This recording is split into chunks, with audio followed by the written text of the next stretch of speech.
Pernah nggak sih kamu ngerasain ada satu orang yang tak kenapa susah banget keluar dari pikiran kamu? Padahal kamu udah bilang ke diri sendiri berkali-kali. Udahlah, lupain aja.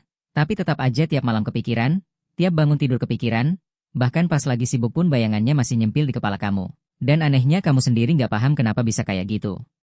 Nah, banyak orang mikir ini karena perasaan, karena cinta, atau bahkan karena hal-hal mistis, padahal sebenarnya ini ada penjelasan yang jauh lebih sederhana dan logis, yaitu psikologi.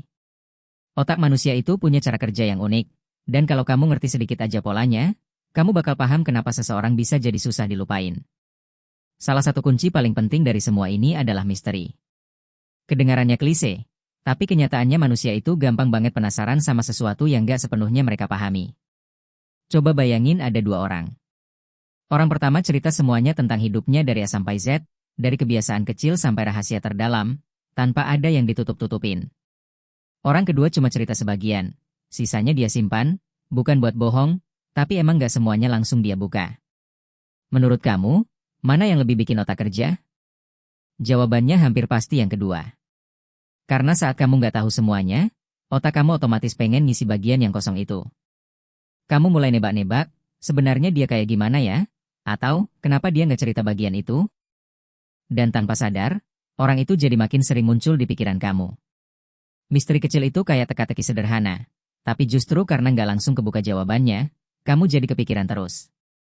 Lalu ada hal lain yang kelihatannya aneh tapi efeknya besar, yaitu ketidakhadiran. Banyak orang mikir kalau pengen diingat, harus selalu ada, selalu chat, selalu nunjukin diri. Padahal kenyataannya, saat kamu terlalu sering hadir, otak orang lain jadi terbiasa. Dan begitu terbiasa, nilainya malah turun. Sebaliknya, saat kamu nggak selalu ada, apalagi di momen-momen tertentu, kamu ninggalin ruang kosong di pikiran dia. Ruang kosong ini penting, karena otak manusia nggak suka kekosongan. Jadi apa yang terjadi?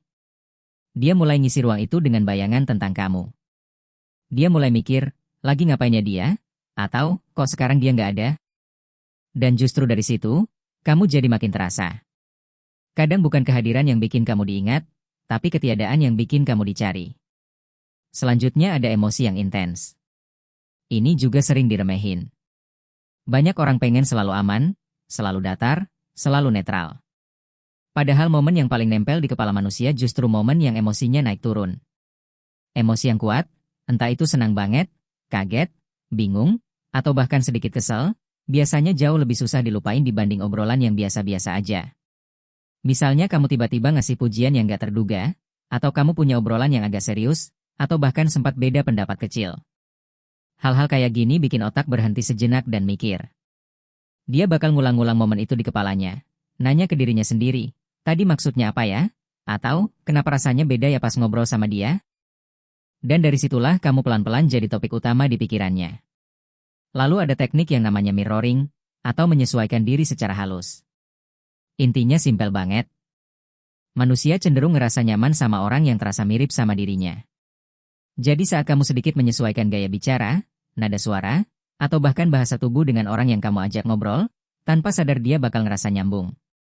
Rasanya kayak, kok dia ngerti aku ya? Padahal kamu cuma ngikutin ritmenya. Tapi yang penting di sini, jangan berlebihan. Kalau kamu terlalu sering nyetel, efeknya malah hilang. Justru saat kamu kadang nyambung banget, kadang nggak terlalu, otak dia bakal nandain momen-momen tertentu sebagai sesuatu yang spesial. Dia jadi mikir, kenapa tadi rasanya klik banget ya? Dan pikiran itu terus muter. Ada juga elemen ketidakpastian yang gak kalah penting. Manusia itu suka pola, tapi anehnya juga suka hal yang susah ditebak. Saat kamu selalu sama, selalu konsisten dengan satu sisi, otak orang lain cepat nangkap polanya. Tapi saat kamu kadang ceria, kadang serius, kadang agak cuek, kamu jadi lebih susah ditebak. Dan saat pola nggak ketemu, otak bakal kerja lebih keras buat nyari jawabannya. Dari situ rasa penasaran muncul. Dia mulai mikir, sebenarnya dia orangnya gimana sih? Atau, maunya apa ya? Dan lama-lama, rasa penasaran itu bisa berubah jadi obsesi kecil. Terakhir, ada yang namanya diam yang strategis. Ini bukan soal cuek atau nggak peduli, tapi soal tahu kapan harus berhenti ngomong. Nggak semua hal perlu dijelasin panjang lebar.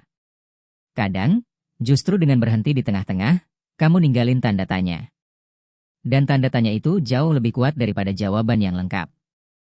Diam bisa menciptakan ketegangan kecil, dan dari ketegangan itu, otak jadi waspada dan mikir.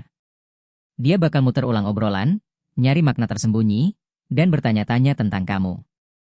Semua hal ini, dari misteri, ketidakhadiran, emosi intens, mirroring, ketidakpastian, sampai diam, sebenarnya bukan buat jadi manipulatif, tapi buat ngerti gimana cara kerja pikiran manusia.